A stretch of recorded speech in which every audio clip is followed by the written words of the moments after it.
What's going on, guys? Welcome back to episode 6 of the Tinted Visors podcast. I'm Kenny. He's Caden. Today, we're going to talk about some way too early surprises and disappointments a couple games into the season. We're going to talk about some hot seats, some players, coaches who might be on their way out, and we're going to start a brand new segment after that.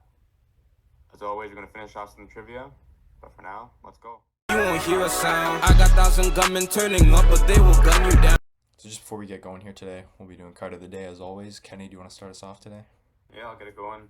So in honor of his NHL debut and the first couple points of many, I'm assuming, in his career, we've got the Connor Bedard World Juniors Team Canada card. Numbered to 175, really special to me just because I pulled it. You know, it's always more special when you pull it right out of the box opposed to buying it. And, he's one of the most hyped up prospects we've ever seen. And, so as of right now, it's a pretty, high-end card. I do expect the value to sort of drop off as more and more of his cards sort of come out. But, I'm not really planning on selling anytime soon, so it's going to be in my collection for a while. No, absolutely. Those Team Canada cards are super nice, and you can pull some pretty cool players out of those. So my card of the day here, keeping it simple, we're just going with a Quinn Hughes Young Guns canvas. Wasn't fortunate enough to pull this one, bought it at a show, and just loved the flying skate in the jersey. Obviously, Vancouver's new captain. Card that's going to be in my collection for a while. So before we get going, it's a bit of a unique situation. We just watched the game Tampa against Vancouver. It doesn't happen very often, but my favorite team plays Caden's favorite team. Caden, you got any thoughts? Disappointed, frustrated? Well, it's always going to be a battle for the Nucks, especially in Tampa when they play the Lightning. And honestly, our best part of the game was coming out in the second period, obviously potting 2 quick ones. But the downfall came with Tyler Myers. Obviously, just doing Tyler Myers things, Canucks fans knows, but just D-zone turnovers. He did score one and he had 2 points, but just costly mistakes in the D end really cost us the game, and we did go a bit flat. Tampa was definitely the better team last night, and they deserved that win. Yeah, for those of you that missed it, it was a 4-3 victory for Tampa over Vancouver in Amalie Arena. Obviously as a Tampa fan, I'm pretty happy. They did come back sort of down from 2-1, but, from a Vancouver perspective, it was pretty disappointing. It looked like they were really going to break out in that second period and then just fell flat after the 2-minute mark, basically. They made a push at the end. JT Miller scored really late, but, Tampa, they know how to play with a lead, right? They're a Stanley Cup winning team. So they kind of they held on there and took the win. No, absolutely. And like we mentioned earlier in the standings predictions, this is a do-or-die season for the Canucks. And starting off 2-0 with a home-and-home against the Edmonton Oilers. Really great start to the year. And then obviously a disappointing loss to the Flyers and losing to Tampa. Hopefully they can turn this road trip around and then bring some momentum as they get back home. So we'll move on. We'll dive right into some way too early, reviews, sort of panic buttons, surprises that are going out right now. Caden, you want to start us off? Yeah, of course. I'll start with the surprises. Obviously, the Detroit Red Wings off to a red-hot start. They are 3-1 to start the year, and the most notable is Alex DeBrincat, the big off-season acquisition. He has 8 points in 4 games. Obviously, he's not expected to keep that pace, but that is a blistering start for the hometown boy, finally making it back to Michigan. And it'll be interesting to see if the Red Wings can carry this momentum. As of the day of recording, they play the Senators on, I believe it's Saturday. Afternoon game, but they're both 3-1. That'll be a big test for them to see if they can, if the hype is real and if they can keep moving forward. Yeah, they've had a really good start. Obviously, DeBrincat must be loving it in Detroit. Another guys to mention, though, JT Compher and Andrew Kopp, they're both point per game right now. Obviously, they're handed big contracts last year and then this offseason as well, so it's good to see that they're sort of finding their game in Detroit. And Ville Husso, obviously he's got a good record, 3-1, but his numbers aren't too great. So we'll see if he can sort of fix that up and maybe see if James Reimer steps up for them instead. But moving on, another surprising team, like you just mentioned, we've got the Senators, another 3-1 team, another team who's doing really well in the Atlantic right now. And, you look at some of the guys who are, point per game. You've got Tarasenko, who came off, obviously a bunch of shoulder issues the past couple seasons. You've got Jacob Chikrin and Jake Sanderson, 2 defensemen who are right now point per game. And, even the goaltending, Anton Forsberg is really stepping up. Obviously, Korpisalo's got the big contract, but Forsberg's got some really good numbers early on. No, absolutely. And even the addition of Josh Norris back into the lineup, he potted 2 goals in his return. The Senator squad is deep, and if they can find a way to sign Shane Pinto again, they will be very dangerous for the rest of the year moving forward. Just moving on to another team that's 3-1 and is probably the biggest surprise. It is the Philadelphia Flyers. Obviously, everyone kind of thought they would be a cellar dweller competing for that number one overall pick, but their guys are stepping up big. Sean Couturier, after missing all of last year, is back, 4 points in 4 games. Cam Atkinson is also living up to that contract. I believe he has 3 points in 4 games. And the biggest notable is Carter Hart. Seems to be having a big bounce back year, and he is shutting the door on some very good offenses. He shut out the Canucks and he held the Oilers to only 1 goal. This is looking really good for the Flyers, and it's not expected to continue, but it'll be definitely a headline to watch moving forward. Yeah, like you said, it's a big surprise. Most likely won't continue sort of on this pace. But, John Tortorella's whipped the boys in shape. He's got them running suicides in the offseason. He's got them playing really well right off the gate, which is great to see. Flyers fans should be really happy. Another team that, it's not too much of a surprise. They had a really good season last year, but we do have the Bruins. 3-0 starts, really good considering the losses they had. Taylor Hall, Bergeron, Krejci. Both goalies are still playing really well. Allmark's living up to that Vezina trophy last season. And another guy out there, JVR, James Van Riemsdyk, $1 million for 1 year. He's point per game right now. Probably won't keep it up, but, he's providing that depth, providing the leadership, some stuff that they really need. All right, so just moving on to some panics now to start the year. Obviously, it's still super early, but one team to note is the Edmonton Oilers. Obviously, I don't think they should be in full panic mode, but starting 1-3 when you're a cup contender is not a great look. Starting the year off with 2 games against Vancouver, they should at least be splitting with Vancouver, and then going on the road, playing the Predators and the Flyers. Obviously, they did beat the Predators, but the Flyers is a must-win. Obviously, the Flyers are off to a red-hot start, and the Oilers not so much. But you should never, when you're a cup contender, you shouldn't be losing to a team like the Flyers. I don't think it's anything to really panic about, but the Oilers do need to step it up pretty quick here, or they can fall behind in a hurry. Yeah, like you said, I wouldn't panic too much about it. Obviously, you got McDavid, you've got Draisaitl over there in Edmonton. The one issue I have is right now the goaltending. Like we predicted back in the, standings, Jack Campbell, right now he's got 366 goals against average, and Stuart Skinner's got a 533 goals against average. Obviously, those numbers are going to drop. Hopefully, they do drop. But as of now, they're not getting the back-end support that they need. Moving on to another team who did take a big step yesterday. They didn't get a big win against Carolina, is the Seattle Kraken. 1-3, it's a slow start. They got a slow start from guys like Matty Beniers and Eli Tolvanen. 2 guys that they really need to sort of produce those offensive points and just aren't producing right now. Bill Grubauer does have really good numbers, which is a good sign for them, but the record is 0-3 for him, and so hopefully that can improve over time. No, absolutely. Obviously, a big 7-4 win last night against a cup contender in the Hurricanes. But they will need Matty Beniers to step up. I believe he only has 1 point. I think he has an assist. He has to be that bona fide 1C. He has to take that step for them. Obviously, coming off of that big Calder year, he needs to avoid that sophomore slump in order for the Kraken to be competitive in this division. Another team with a little bit of a slow start, the Buffalo Sabres. Obviously, starting off 1-3, they kind of need their bigger guys to step up. Rasmus Dahlin does have 4 points in 4 games, but the big question mark right now is Tage Thompson.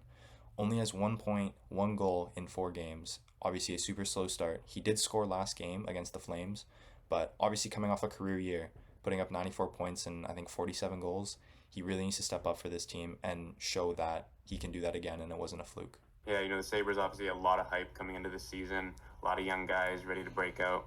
Their top line of Tage, Thompson, Tuck, and Jeff Skinner, they have 3 points combined over the 12 total games that they've all played. Like you said, Dahlin's doing really well. Devin Levi, doesn't have the greatest numbers, but he isn't really getting much help out there right now. I think they're overusing him just a little bit. I think they should rely a little more on the backups, give Devin Levi some nights off.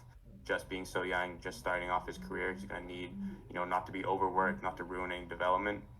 Also, Zach Benson, he's got 2 points in 4 games.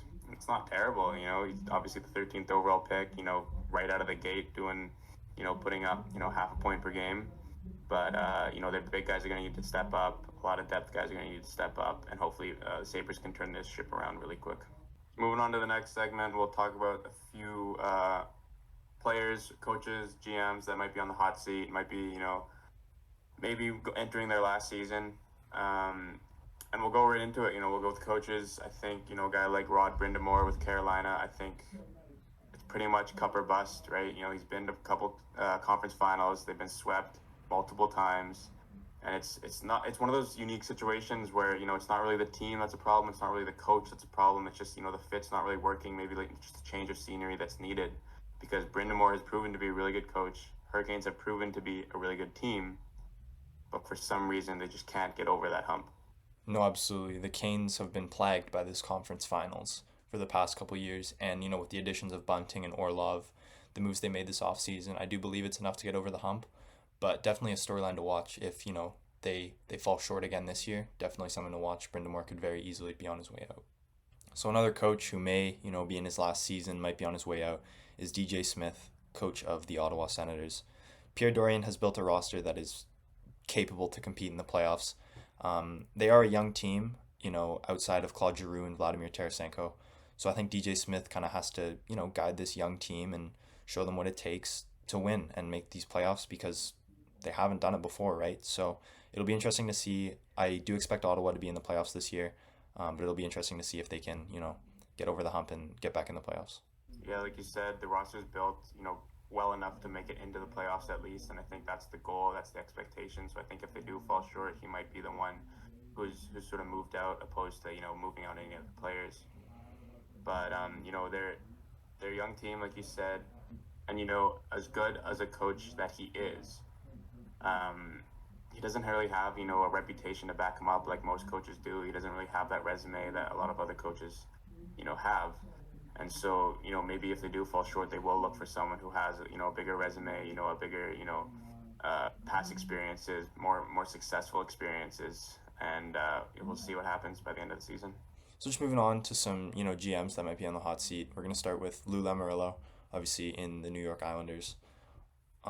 Ever since those few conference finals back in, I think, 2020, might have had another one in around there, they have just been on the decline. Trading for Horvat last year obviously brought in to score goals, and then signing him to that long-term extension. The future is not bright for the Islanders, obviously giving up their top prospect in that trade for Horvat as well.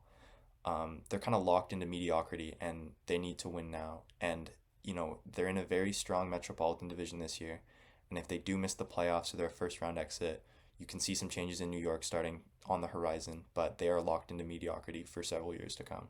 Yeah, like you said, there's a lot of guys, signed to long-term contracts, and, it kind of means that you do need to win and, sometime soon. And just looking at the roster, looking at, the way they've played the past couple, playoffs and seasons, it just doesn't look like they're going to be, a perennial contender anytime soon. But, another GM, will stay in the same state, and we'll go with the New York Rangers, Chris Drury. Obviously he gave pretty much the whole future away for Tarasenko and Patrick Kane last year just for them to fall short in the first round. And, you pile that on top of, mismanaged, prospects like Kako, Lafreniere. You can blame the coach as well for some of that downfall. But, and, even like the Jacob Trouba contract, $8 million, it doesn't look very good, even though he is the captain, even though, he does provide that physicality. That's a lot of money tied up into him, a lot of money tied up into, guys like Panarin, Zibanejad. Hopefully they can, make some noise, maybe win a cup or something and sort of change that narrative. But right now, he is, I would really be surprised if they do have a bad season. I'd be surprised if he's still around by this time next year. No, absolutely. They're coming off of, obviously, the conference final exit in 2022, following that up with a first-round exit to the New Jersey Devils. Not a great look for the Rangers, and they do have all the talent to compete for a cup. But if the Metro goes 1-2-3 with the Rangers and Devils at 2 and 3 again, we could very well see another first-round exit from the Rangers, and a lot of those contracts aren't movable. So changes will need to be made, and they will likely be in the front office. So just moving on to some players who are, on the hot seat or in their last chance with their team. We'll stay in New York. We'll go with the former number 1 overall pick, Alexis Lafreniere. The number 1 pick, obviously some huge expectations come with that. And the Rangers are part to blame, for not developing him properly, throwing him in the NHL right away. But, he did have the talent. I think he still does have the talent, but I believe this is kind of his last chance with the Rangers to do something. They need to kind of, mix him in the top 6 there, maybe not just put him in the bottom 6 the whole time, maybe some time. I think he's on PP2, maybe throw him on PP1. The Rangers are struggling right now. But, if this doesn't work out this year, I think a change of scenery is required. And I think he still has it in him. He's still super young, but I don't think he will reach his full potential with the Rangers. Yeah, it's honestly really surprising to see, how low his career's gone, considering how good of a prospect he was. And, sticking with the same draft, sticking with a very similar situation, we've got Quinton Byfield. I think he might be on his last leg in LA. And they keep bringing in top guys like Fiala, Dubois, and, sort of taking away those top 6 opportunities by filling in those spots. And so, he did get a really good chance, great look last season, playing some top 6 minutes, playing with, Andre Kopitar. But I do think, if he were to regress, even just a little bit and, get bumped down to, third line, even fourth line, I think it is his last chance. And I think, a change of scenery might be better for both parties. And, just like you said with Lafreniere, it's not like he's a bad player. I think a change of scenery might be, ideal for him. And I think he really can, sort of blossom maybe in another environment or, another team. All right, so just moving on to our new segment. This will be the first installment of it. We're going to be predicting 2026 Olympic rosters, if the NHL is allowed to go in 2026. And we're going to be starting, obviously, with Team Canada. So for our forwards, we have, our top 6, not our top 6, but people we think are locks. So we have Connor McDavid, Sidney Crosby, Nathan McKinnon, Mitch Marner, Braden Point, and Connor Bedard. No explanation really needed, as long as Bedard develops the way he's supposed to, kind of maybe grows a bit, throws a bit more muscle on. There's no way he doesn't make this team. Yeah, there's not much debate with those guys there. The next 6 guys, obviously they can be sort of interchangeable. We do have some honorable mentions as well that could sort of be thrown in there as well. But, we do have, guys like Steven Stamkos, Dylan Cousins. We think he was going to grow into a really nice, sort of power forward there. Jordan Kyrou, Mark Stone, hopefully if he's healthy by then, Carter Verhaeghe, and Nick Suzuki. Obviously all those guys, there's young, there's old, but we do think they will have the skill, even in 3 years' time. But even some guys, on the honorable mentions list, you've got guys like Pierre-Luc Dubois, Sam Reinhart, Robert Thomas, even like guys like Dawson Mercer, younger guys who can maybe sort of take that jump the next couple of years. We don't really know for sure, but that's forward group there. Obviously a good mix of power forwards, playmakers, snipers. It's a really good skilled roster, and they should hope to compete for the gold medal. No, absolutely. I think those last 6 guys we chose, it's a good mix of youth, old, like you mentioned, the different play styles, playmaking, sniping, the power forwards, and some good leadership. And obviously having Mark Stone down there, he will be a bit older, but solid 2-way presence in the bottom 6, and will obviously bring a lot of leadership to this Team Canada team. Yes, we'll go right into the defensemen. I'll go with the top 4, just like Caden did the locks. I'll do the locks for D. Obviously, Cale Makar, arguably the best defenseman in the world right now. You got to bring along his partner in crime, Devon Taves.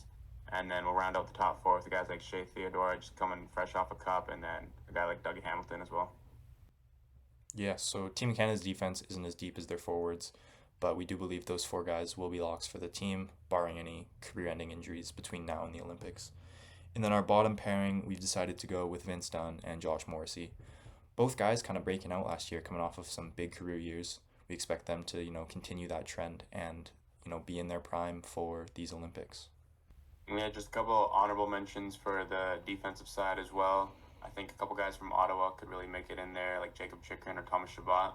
And even a guy like Brandon Montour, I think if he keeps the trend that he took last year and he keeps healthy, I think he could squeak in, and I think he'd be a pretty good shout as well. No, absolutely, especially Montour. They do need a third pairing right shot D-man, so he would probably be the next best option if they decide they want 3 left-handed shots, 3 right-handed shots. So finally, just moving on to the goalies, our 3 goalies, all pretty close. Definitely Canada's weakest, position, but we've decided that Carter Hart would be the starter, and then backed by either Tristan Jarry or Devin Levi. Levi obviously a rough start to his year, but the Olympics aren't until 2026. He has a few years to develop, and we do believe he can be that backup, maybe even starting, but more likely a backup or a third string goalie for this Team Canada team. Yeah, it's unfortunate. It's kind of a fall from grace from guys like Carey Price, Roberto Luongo, Marc-Andre Fleury. Some big names, big shoes to fill for Canada. But I think Carter Hart, Devin Levi, they played for Canada at the World Juniors. I think they can really step in. Should they if they're given the shot. But yeah, I think Carter Hart is a good starter, especially with a good defense in front of him. So yeah, guys, that's a segment we're gonna come back with every week. A different country next week and the week after, and so on. But for now, we're going to move on to trivia to end things off, like always. I'm going to go first. Got a tricky question, I would think. On the Leafs roster this year, there are 8 former first-round picks. Name them all. 8 former first round picks. Yep. Okay, we'll get the easy ones out of the way. We'll go Okay. Mitch Marner, Yep. Austin Matthews, Mm-hmm. John Tavares. Mm-hmm. Okay. Was William Nylander a first round pick? There you go. 4 Okay. for 4. Okay, good start. Morgan Riley. There you go. 5 for 5. Okay. So some names that pop into my head. John Klingberg, but I don't know how high he was drafted. You know, he could be a first rounder, could be like I could see him as a fourth round kind of guy. So we'll lock in Ilya Samsonov. To the Caps. Yep. Okay. Max Domi. There you go. Okay. You know what? John Klingberg. John Klingberg is incorrect. Okay. Okay. I'll guess Timothy Liljegren. That is That's correct. There you go. Beautiful. Okay. First round pick in 2017. I'm gonna list 4 players, and you have to tell me a player who played with all 4. The first teammate is Tyler Johnson. Okay. Okay. The second This is all teammate. NHL, sorry? All in the NHL? He played, yes, all in the NHL. Okay. The second teammate is Brandon Montour. Okay. The third teammate, Shea Weber.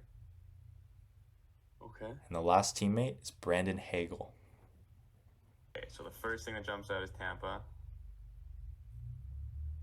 Shea Weber means could be Montreal, but Nashville's a long time ago.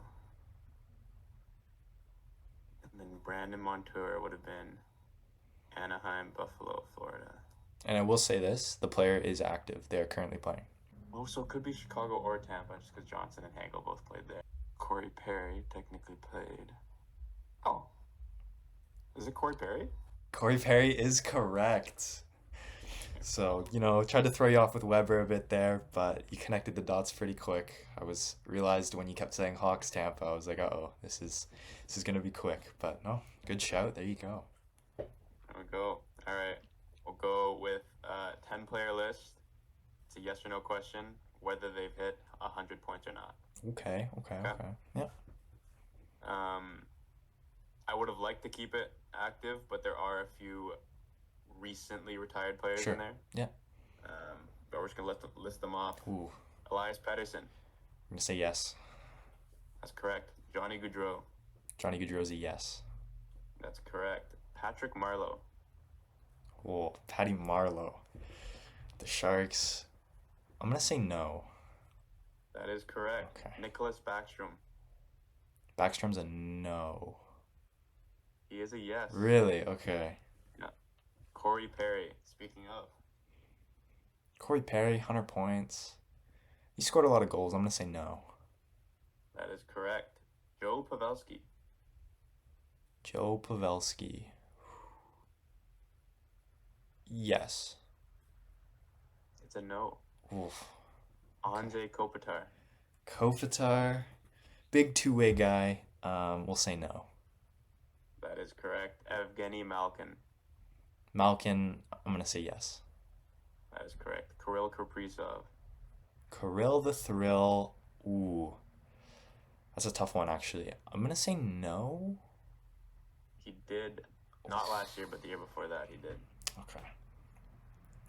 And then, finally, for potentially a score of 7 of 10, Marian Hossa. Marian Hossa. Oof. I'll say yes. He did indeed. Okay. There you go. That was hard. Not too bad. It was tricky. There were some older players in there, but yeah, not too bad. All right, so to wrap up the trivia, we have a little jersey number. Not too sure how familiar you are with jersey numbers, but it's going to be name a player who wears this number. Okay. So an episode or two ago, you gave me the easier version. You said, what number does this player wear? So we'll go a little harder. I've got five jersey numbers and then 3 bonus, which are a little harder. Okay. So we'll go number 90 to start. Go with Ryan O'Reilly. Okay, that is correct. Next number, we'll go with number 2. We'll go with Evan Bouchard. Evan Bouchard is correct. Next number is 81. 81. Kind of out of the box. I'm going to go with Dominic Kubalik. 81 is correct. We'll go with number 22. 22, Danny Sedin. Cole Caulfield wear 22? Cole Caulfield is correct. He does wear 22. Okay, yeah. Couple other higher end names: Kevin Fiala, Tyson Berry, Right. Bjorkstrand, Pesci. Jack Quinn also wears 22. And then the last one to wrap up the easier sector, we'll go number 8, but you can't say the first player that comes to mind, which is Okay. obviously Ovechkin. Number 8, common defenseman number. Now you're making me self-conscious. I gotta think of Tampa first. Number 8, go with Connor Garland. Connor Garland is correct. You chose Connor Garland over the likes of Brent Burns, Noah Dobson, and Cale Makar. So, on to the bonus round. There's one player in the NHL who wears number 85. Jake Sanderson. Okay, wow. Making it look easy. It is Jake Sanderson. Okay, and there's 5 players in the NHL. I'd say, like, one of them is notable. It's number 30. 4 of the 5 are in the Eastern Conference. Keep going back to Sorokin. I'm gonna say Ilya Sorokin. Ilya Sorokin is correct. He does wear number 30. The other names, just if you were curious, are Joel Hofer, played for Canada at the World Juniors, St. Louis. Yeah. Spencer Martin for Columbus. Right. It says Matt Murray wears 30. So, obviously on LTIR. And then Caden Primo for the Canadians also wears 30. Oh, okay. And the very last bonus round, we have number 15. There are 9 different players in the league who wear number 15. I know Alex Kerfoot wore it in Toronto. I don't know what he wears in Arizona. Ryan Getzlaff used to wear it. A lot of the guys on this list switch teams in the offseason, whether that's by trade or free agency. Okay. Just feeding my Alex Kerfoot answer. Maybe I'm leading you to get it wrong. I can't think of anyone in Arizona who already wears 15, so I'm going to go with Alex Kerfoot. Alex Kerfoot is correct. He does wear 15. Shouldn't have given you that hint. I don't think you needed it, but some other names on the list. Rasmus Kapari obviously dealt for PLD. Anton Lundell. Sonny Milano has been bounced around a bit. Alex Newhook, obviously traded to the Canadians. Craig Smith and Jacob Vrana will round out the list. That about wraps it up this week. As always, thanks again for watching. If you made it this far, thank you so much. Check us out on Instagram, on Spotify, TikTok. We got it all now. We'll be back again with another episode shortly. We'll continue the segment of Olympic rosters. But for now, thank you again. Caden, got anything? No. Thanks for tuning in, guys, and we will see you guys next week. Hear a sound. I got 1,000 gunmen turning up, but they will gun you down. Oh, you know she wild inside emoji. Oh, you got a frown. Tomato to my haters. Hope you get lost and you don't.